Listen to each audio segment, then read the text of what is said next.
Good afternoon, everyone, and welcome to the curriculum planning webinar. So over the next 45 minutes, we are going to look at why planning a curriculum based on local demand is crucial. So other than introducing Emsi, I'm going to cover some key policies driving this agenda at the minute and take a closer look at how providers can bridge the gap between supply and demand at local levels. We'll take a look at how growth industries and skills can be identified, and how we can then look to align existing provision to local demand while exploring new areas of development. Finally, we'll take a look at how employer skills needs can be identified and then fit into shaping and developing a curriculum that meets the skills requirements of local businesses. So for those of you who don't know who Emsi is and who we are and what we do, just a quick overview. So at Emsi, it's our job to help people make better decisions relating to the world of work and the labour market. We do this by providing detailed, robust labour market data to people who are critical in making decisions relating to careers, education and work. So we work across three sectors: the education sector, the economic development sector and the employment sector. So within the education setting then, we help providers understand how to identify growth industries, the occupations that sit within those industries, and then how to align provision to those opportunities while providing good quality careers advice and guidance. Working across the economic development space, we help those organisations understand the broader regional skills, particularly as devolution develops. Labour market data helps these organisations understand growth sectors and skills gaps and helps align priorities. Finally, we support the employment sector in helping them understand the talent landscape and how they can connect this into their own growth and growth of their clients. So why is aligning provision to the local labour market so important? So there are many new and existing policies and issues within the sectors that we work in that highlight and push the importance of a provision that meets local labour market demand. So we're going to focus on some of these in a bit more detail over the next few slides, but the bullet points will give you a pretty good idea of some of the policies and issues driving the provision at the minute. So the post-16 skills plan. This was intended to create a dynamic, high-quality education option that's grounded in engagement with employers and responsive to the changing needs of the economy. So this immediately then illustrates the need for providers to understand what local skills employers need. The increasing focus on employers being in the driving seat when it comes to developing provision can be seen within T-levels, the apprenticeship levy, and the shift to degree apprenticeships.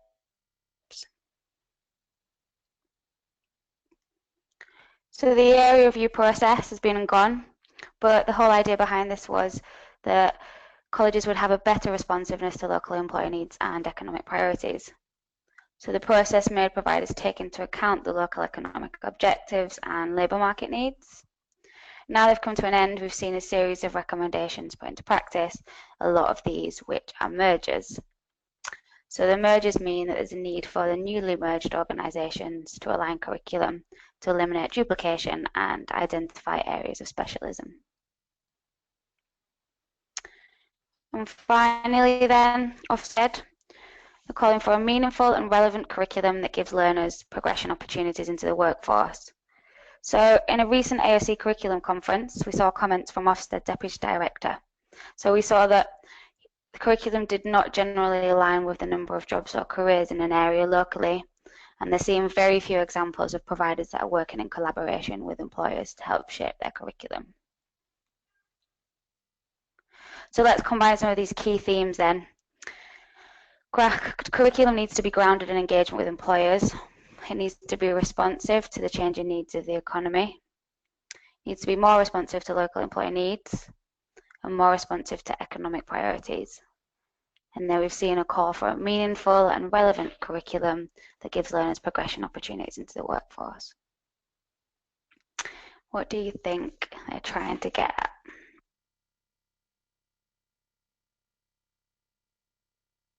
So where do we start then when looking to bridge the gap between supply and demand at local level? So in curriculum planning terms, we can look at supply and demand in this way. Supply is the existing workforce, so the skills that this workforce have and the provision that gives the workforce the skills that they have. Demand, on the other hand, is the industries driving the local and national economies, then the occupations and skill sets that make up those growing industries, and the employers that employ these occupations and what their skills demands are. So we hear about this misalignment and skills gap. What do we need to do to bridge that gap then? So education providers need to put on meaningful, relevant provision to give learners the skills, and employers and industry need to communicate those skills clearly to the education providers. So education providers can give skills needs aligned with the local economy, and employer and industry need to tell those education providers what the skills are that they need.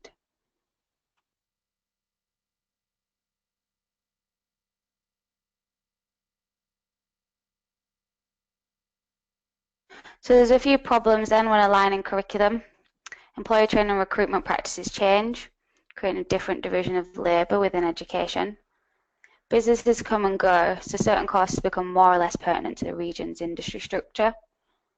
And rapid advances in technology and business create curriculum needs that require new capabilities for colleges to meet.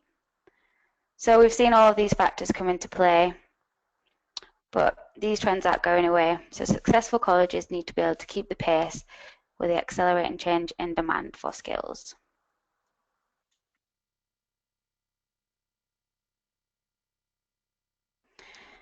So when it comes to actual labour market data, then what do we need to know and what problems do we have? So projective growth industries, occupations in the growth industries, and employer skills demand all fed into curriculum planning would give us the courses that would give the local employers and industries the skills that they need. This, coupled with good quality careers advice and guidance, then will give employers the right skills, learners who reach career aspirations, and would have economies that flourish.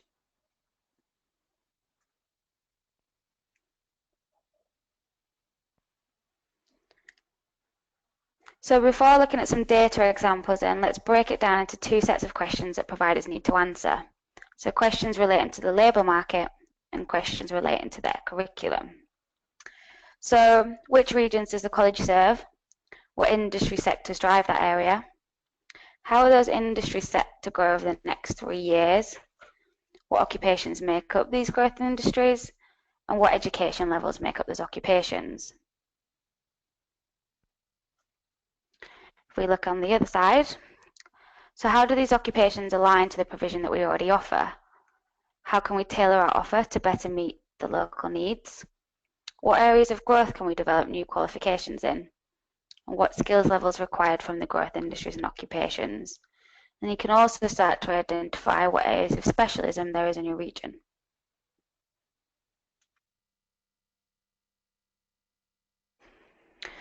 So let's take a closer look at labour market data and how it can support with identifying local industries and skills then. So we've talked quite a lot about this local element. So national trends are informative and they help us understand what's going on nationally, but they're not very good for giving us a true representation of the local labour market.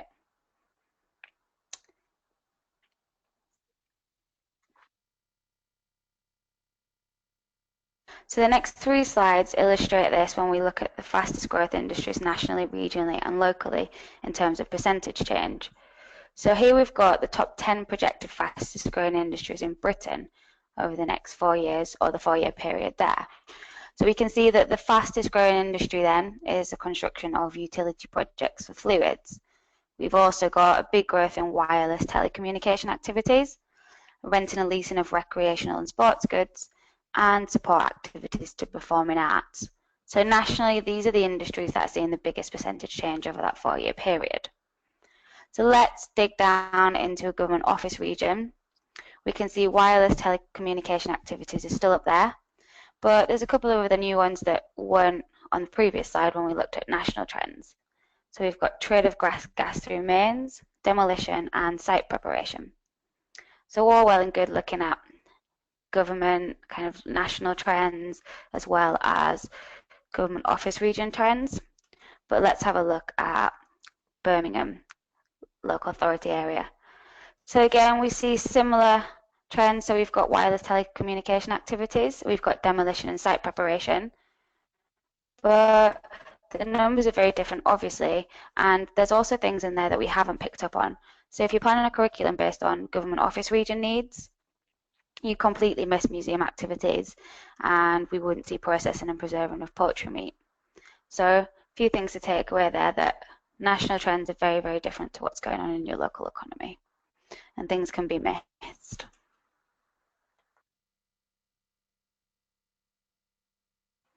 So let's take a closer look at how labour market data can support when identifying local industry skills and needs.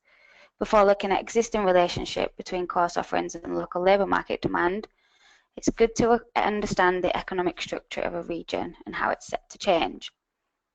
So identifying key driving industries within a region can help us to highlight where business demand is, reveal emerging industries which may be otherwise overlooked, like the museum industries that we just highlighted, and it can also help to identify top occupations within those key industries. So here I've chosen the Greater Birmingham and Solihull LEP area, and this shows the industry makeup of that region in 2016. So I've also included the location quotient, which is the blue dot, which helps us to measure the areas of regional share in comparison to the nationwide average. So it's not surprising that in this region, the wholesale and retail trade and repair of motor vehicles is the biggest industry growth area. But we can also see a big growth in human health activities and education.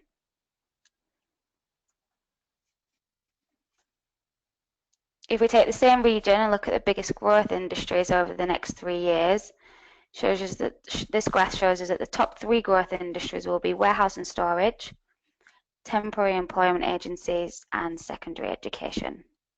So we're also seeing a good growth in the area of social work activities, construction of non-residential and residential buildings, and creative arts and entertainment. So it's helpful to know we can pick out the growing industries there, but what occupations sit within these industries and what qualifications are these occupations at? So the hospital activities industry, is it nurses that's growing? Is it nursing assistants?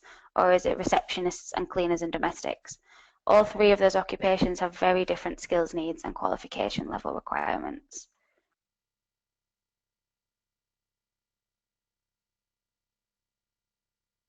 So if we unpick that a little bit more then and look at what's called a staffing pattern, we can see that the industry mostly needs elementary storage occupations, packers, bottlers, fitters, and forklift drivers. And there's also a good demand for higher level skills occupations such as managers in storage and warehousing and routine inspectors and testers. When looking to develop suitable provision, the average education level of jobs within a growing industry is crucial in knowing what courses will meet this demand, and it also helps providers consider progression routes.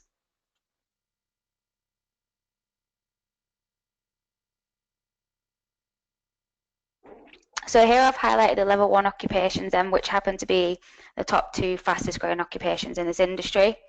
So we can see elementary storage occupations are seeing the biggest growth, which is a level 1 job. We're also seeing really good growth from packers, bottlers, canners and fillers, which is also a level 1 job. So really good entry level jobs here that are on the growth. So then let's have a look at level 2 occupations. There's a requirement for forklift drivers, large good vehicle drivers, stock control assistants, weighers and sorters, and transport and distribution assistants. So there's a progression route there, but you can also see that some of the fastest growing occupations within this industry are also at level 2. Then if we start to look at high level 3 jobs, there's a demand for managers and directors, routine inspectors and testers, and even tailors and dressmakers. That's very, very small. So using the labour market data, we can instantly identify growing industries and unpick the skills makeup of that region to inform a curriculum planning that's meeting local demand. So we've taken the industry that was the fastest growing in the area, and then we started to have a look at what that means in terms of occupations and skills levels.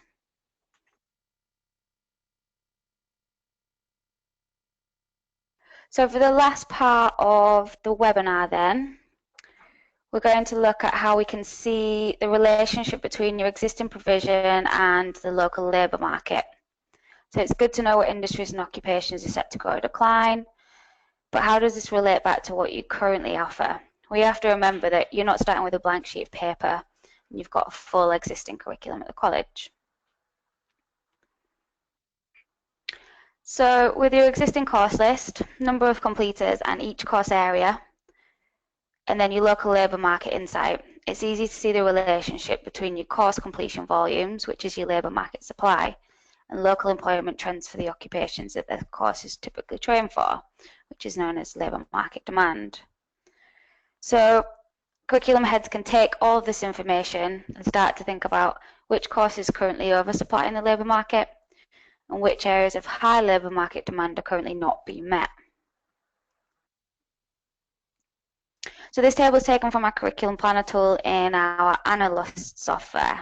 What it allows us to do is identify undersupply, potential areas for development in qualifications or courses, and then identify areas of potential oversupply. So we've got three main columns that we'll look at, which is the course area, the completions numbers, and the annual openings. So the completions column is a list of your existing completers on those courses, usually taken from 1 year's worth of ILR data. The first column shows a course area, which is a grouping of similar courses that train for a similar group of occupations. And then the annual openings column shows the local labour market demand, so the amount of jobs in your area for that year, and that's new jobs, so job growth and replacement jobs. So we've got job churn. So what we see then by doing this analysis is that this college is hugely oversupplying in the sports and fitness area. So we can see 516 completers per year, but there's only 230 jobs annually, 232 jobs. So if you think about this provider and all the other providers in the area, you can see that there's a huge oversupply here. We can see that there's an undersupply in the area of marketing and sales, with only 4 completers in this course area and over 6,500 jobs annually. And then an area for potential development then is wholesale operations. So we've got current course offerings at the college at 0, and then over 1,000 job openings a year in this area. So something that the college can think about developing qualifications or courses in, because there's a need for it in the area. So we've talked about how structural traditional labour market data can help inform curriculum planning, and we've looked at some examples. So with real-time job postings data, we can also start to shape content based on skills that local employers need, rather than what they say they require over the next 3 years. So job posting analytics helps us to understand some of the following questions. What jobs are in demand in my local area? What are the top companies hiring in the local area? What jobs are those companies in the area looking to hire? And what skills demands there are in my region? So we'll have a look at some of the job posting analytics data, and what this can tell us is total number of unique job postings for a particular occupation, with the number of average monthly postings. So we're also able to identify where the most amount of jobs are by the regional breakdown underneath there. We've just chosen a month's region here, but can go back over many months or the years. So the next question we can answer with job posting analytics data is which companies are hiring locally. So we can see here in this particular example, Freight Personnel, the top company hiring in this area, with 9 unique job postings in the last month.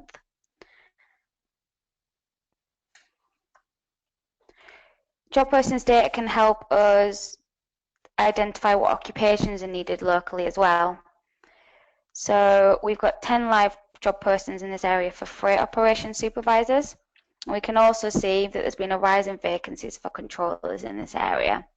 So it starts to look at some of these SOC codes, or the occupation codes, and translate these into job titles. to see what employers are looking for. And then lastly, bringing thousands of job postings together, this data helps us to understand the top posted skills that are in demand locally. So what we can see here is how many postings with each potential or skill is on the slide there. So cargoes is high in demand, customer service, management and administration, but then we've also got some specific skills down there at the bottom.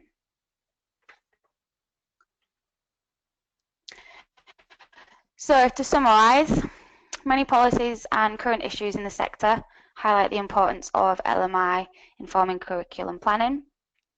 A focus on employer-driven provision calls for providers to understand local skills requirements and collaborate with employers.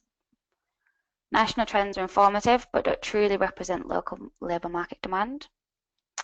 Labour market data can help us understand local growth industries, and then staffing patterns can help us understand the occupations that make up those growth industries. We can also have a look at the associated education levels within each of those occupations.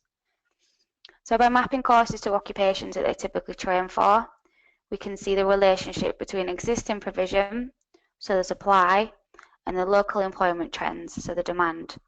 With this, we can then identify areas of oversupply, undersupply, and potential development areas. And just as a final thought then, curriculum that is aligned to local labour market is meaningful and relevant. It means that employers have the skilled workforce that they need, learners can reach their career aspirations, and local economies can thrive. So that's all from me today on the curriculum planning session. Happy to take any questions. Coming up, we have an analyst training refresher session, which is on Thursday, the 9th of November at 11 AM. And you can register for that on our website on the webinars page.